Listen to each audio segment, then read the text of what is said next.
नमस्कार दोस्तों, मैं आरव चौधरी स्वागत करता हूं आपका यूपी की ताज़ा खबरों में। दोस्तों, मैं लाया हूं उत्तर प्रदेश की 10 मुख्य व काम की बड़ी खबरें।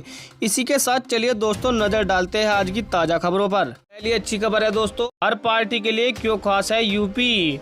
दोस्तों, आज मैं बता दूं आपको, दिल्ली की गद्दी का रास्ता यूपी से होकर गुजरता है। देश की 17% आबादी और 80 लोकसभा सीट वाले इस राज्य पर सभी सियासी दलों की नज़र रहती है, क्योंकि साल 1947 में आज़ादी के बाद से लेकर 2019 तक हुए आम चुनावों में प्रदेश ने देश को 15 प्रधानमंत्री दिए हैं। इनमें से 6 प्रधानमंत्रियों का जन्म स्थान भी यूपी ही रहा है और 9 प्रधानमंत्रियों ने सूबे की किसी न किसी सीट से चुनाव जीतकर देश का प्रतिनिधित्व किया है। चलिए दोस्तों, मायावती बोली वोटिंग मशीन में गड़बड़ी नहीं हुई तो बीजेपी होगी सत्ता से बाहर। बहुजन समाज पार्टी की राष्ट्रीय अध्यक्ष और 4 बार यूपी की सीएम रही मायावती ने आज बस्ती जिले में चुनावी जनसभा को संबोधित किया। मायावती ने कहा, भाजपा के झूठे वादों को जनता जान गई है। अगर इस लोकसभा चुनाव में वोटिंग मशीन में गड़बड़ी नहीं हुई तो बीजेपी सत्ता से बाहर हो जाएगी। भाजपा अपने बलबूते चुनाव लड़ रही है, जबकि कांग्रेस, सपा और भाजपा कई पार्टियों से गठबंधन करके चुनाव लड़ रही है। चलिए खबर है दोस्तों, जयवीर सिंह बोले 4 जून के बाद अखिलेश यादव के परिवार में होगी जूतम पैजार। मैनपुरी में कैबिनेट मंत्री जयवीर सिंह ने कहा कि 4 जून को नतीजे आने के बाद अखिलेश यादव के परिवार में लात जूता होगा। आज तक एक भी चुनाव अखिलेश यादव जीते नहीं हैं। केवल पुत्र के नाते मुलायम सिंह यादव ने बागडोर सौंप दी थी।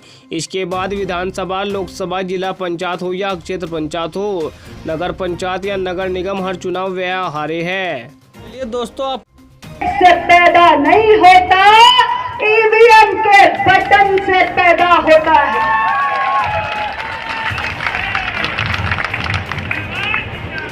तो ऐसे स्वघोषित राजाओं को जिन्हें लगता है कि गुंडा हमारी जागीर है, उनके भ्रम को तोड़ने का अब आपके पास एक बहुत बड़ा सुनहरा अवसर आ चुका है। मैं आपसे कहना चाहती हूं कि इस बार जब 20 मई को आप ईवीएम का बटन दबाने जाएंगे तो याद रखिएगा कि इस देश के अंदर अब केवल मतदाता ही सर्वशक्तिमान है और राजा या रंग बनाने का काम सिर्फ आप मतदाता भाइयों के हाथों में है।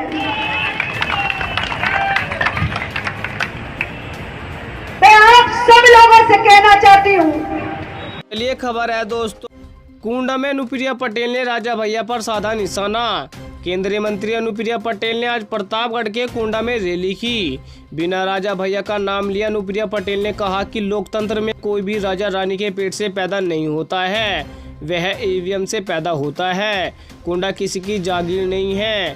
कुंडा की जनता ने बता दिया है, देश संविधान से चलता है, न कि हुकूमत से चलता है।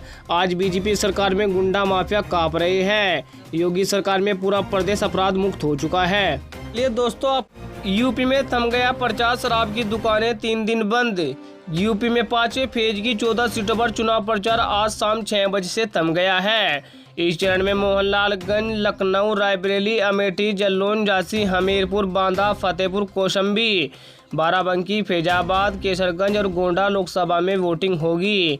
यह 14 लोकसभा क्षेत्र प्रदेश के 21 जिले के अंतर्गत आते हैं। इन सीटों पर 20 मई को वोट डाले जाएंगे। आज से 3 दिनों तक शराब और बियर की दुकानें भी बंद रहेगी। अच्छा दोस्तों, खबरों में आगे बढ़ने से पहले आपसे एक छोटी सी गुजारिश है। दोस्तों, अगर आप उत्तर प्रदेश के रहने वाले हैं तो यूपी न्यूज को सब्सक्राइब करके बेल आइकन दबाएं, क्योंकि आपको अपने उत्तर प्रदेश की ताज़ा व बड़ी खबरें व मुख्य समाचार हमारे चैनल यूपी न्यूज पर रोजाना देखने को मिलते रहेंगे। और साथ ही दोस्तों, इस वीडियो पर एक लाइक और एक प्यारी सी कमेंट में हमें यह जरूर बताएं आप वीडियो कौन से जिले से देख रहे हैं।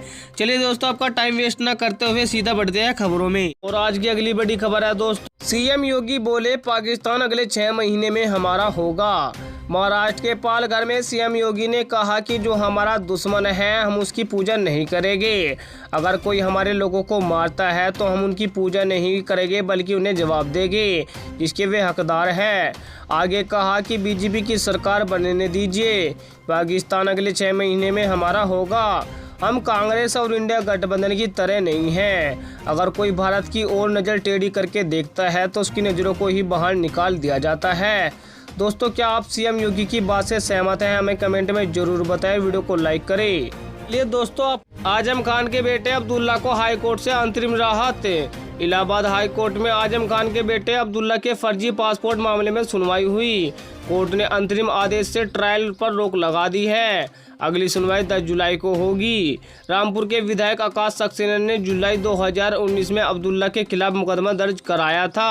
आरोप था कि अब्दुल्ला के पासपोर्ट में दी गई जानकारी जन्मतिथि व जन्म स्थान आदि से बिल्कुल ही अलग है। चलिए खबर है दोस्तों, अब तो आंसुओं की नदी बहने लगी है। पीएम मोदी पर अखिलेश यादव ने कसा तंज।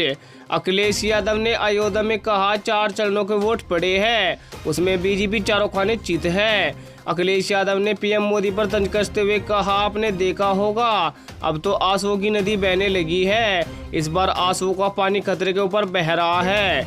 बीजेपी ने युवाओं को धोखा देने का काम किया है। कोरोना काल में इन्होंने जो वैक्सीन लगवाई, आज वो लोगों की जान ले रही है। शरीर में जो वैक्सीन चली गई उसे वापस कैसे लिया जा सकता है? चलिए दोस्तों, आप कॉन्फ्रेंस में कई चीजें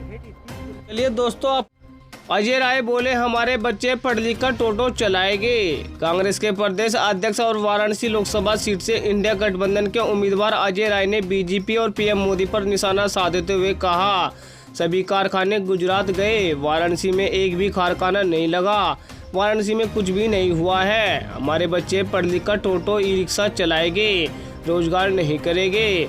वाराणसी में अनियोजित तरीके से विकास हुआ है। दोस्तों, क्या आप अजय राय की बात से सहमत हैं? हमें कमेंट में जरूर बताएं। वीडियो को लाइक करें, दोस्तों को शेयर करें। ये खबर है दोस्तों, बीजेपी को क्यों नहीं आरएसएस की जरूरत, जेपी नड्डा का जवाब। बीजेपी अध्यक्ष जेपी नड्डा ने एक इंटरव्यू में बीजेपी को आरएसएस की जरूरत पर बयान दिया है। उन्होंने आरएसएस को पार्टी का वैचारिक मोर्चा करार दिया है। जेपी नड्डा ने कहा कि पार्टी की संरचना मजबूत हो गई है, अब बीजेपी अपने भरोसे ही चलती है। वाजपेयी के समय में पार्टी को खुद को चलाने के लिए आरएसएस की जरूरत थी, क्योंकि उस समय बीजेपी कम सक्षम और छोटी पार्टी हुआ करती थी। आज बीजेपी खुद को चलाती है।